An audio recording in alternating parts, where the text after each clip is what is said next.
we have an other catch basin maintenance. Here's a channel drain, it's totally clogged, and a big catch basin that's clogged, almost clogging the pipe. So we're gonna clean this stuff out. Got our shop vac here, it's gonna make it a lot easier. And my helper, Vincent.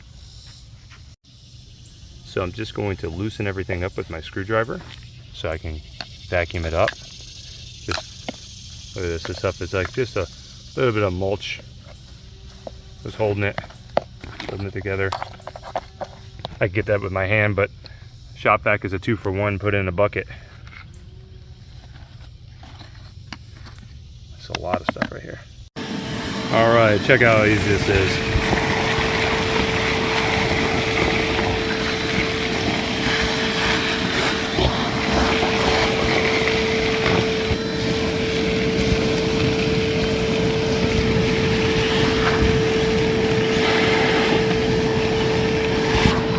As we go, we just loosen it up.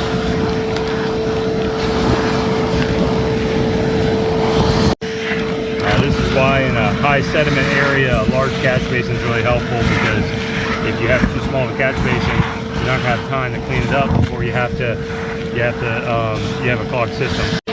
I'm just gonna clean out the little bit of sediment in the pipe there, and clean up a little bit at the bottom of the catch basin, and we'll be all good to go. All right, our filter came off. But you can see here, that is a lot of debris just in that one basin.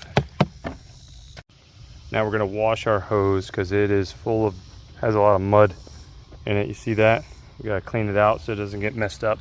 All right, so we're good to go. This is cleaned up. Got it cleaned up all through there, cleaned up that catch basin, even cleaned in a couple feet of that pipe.